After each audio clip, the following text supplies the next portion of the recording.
मान लीजिए आपने एक रोलर कोस्टर की टिकट बाय करी है और आप अपनी राइड के लिए तैयार हैं। पर एक मिनट, फिर आपको पता चलता है कि रोलर कोस्टर में सीट बेल्ट ही नहीं है, तो क्या होगा?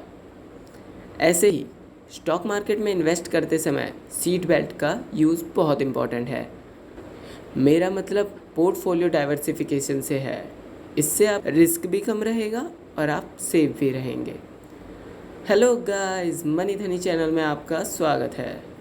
तो आज के इस वीडियो में मैं आपको बताऊंगा कि पोर्टफोलियो डाइवर्सिफिकेशन क्या होता है और इसे कैसे अपने निवेश में यूज़ किया जाता है। पोर्टफोलियो डाइवर्सिफिकेशन का मतलब होता है अपने निवेश को स्प्रेड करना। इससे किसी एक एसेट क्लास या स्टॉक के एक्सपोजर से आपके ऑल ओवर निवेश पर ज़्यादा फर्क ना पड़े। मतलब कि किसी एक एसेट क्लास में कोई डाउन ट्रेंड या फिर करेक्शन आए तो इससे आपके निवेश पे कोई फ़र्क ना पड़े। पोर्टफोलियो डाइवर्सिफिकेशन के कुछ रूल्स हैं, आइए साथ में इन्हें समझते हैं। 5/25 रूल। निवेश में अपने रिस्क को कम करने के लिए निवेश को डिफरेंट एसेट क्लासेस में डिवाइड करना चाहिए। For example, banking sector, pharma sector, FMC sector, defence, NBFC, etcetera. क्योंकि ज़्यादातर मार्केट सेंटिमेंट्स जब भी बदलते हैं तो एक एसेट क्लास पर इम्पैक्ट पड़ता है। तो इसी के ऊपर एक सेइंग भी है कि never put all your eggs in one basket, because ये तो आपको पता ही है, अगर आप एक ही बास्केट में सारे अंडे रखेंगे तो वो टूटेंगे ही।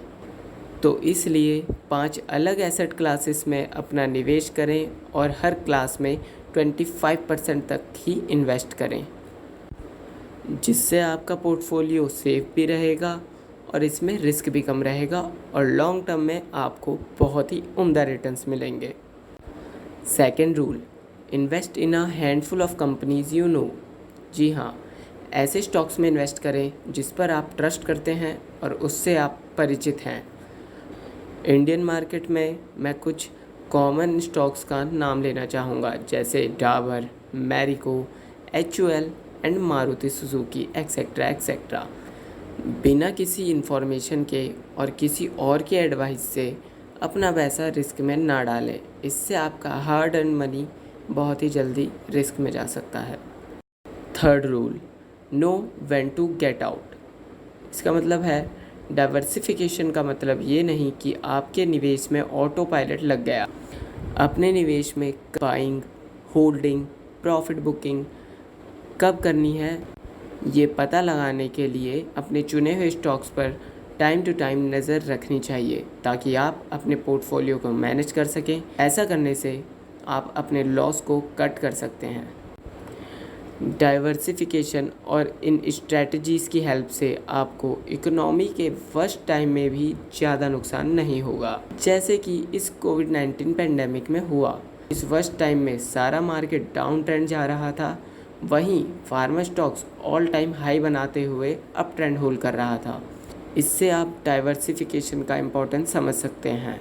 मतलब जिन भी लोगों के पोर्टफोलियो में फार्मा स्टॉक होंगे उनका रिस्क औरों के मुकाबले बहुत ही कम होगा। और हाँ, ये नोट कर लें कि डाइवर्सिफिकेशन एक लिमिट तक ही करें, क्योंकि सेंस नहीं बनता अगर आप 100 कार ले लो और बाद में एक को भी मेंटेन ना कर पाओ। इसीलिए अपने पोर्टफोलियो में स्टॉक्स का पहाड़ ना बनाएं। हर एसेट क्लास का 1 से 2 स्टॉक आप अपने पास रख सकते हैं। So thanks. अगर आपको ये वीडियो इन्फॉर्मेटिव लगी तो लाइक करें।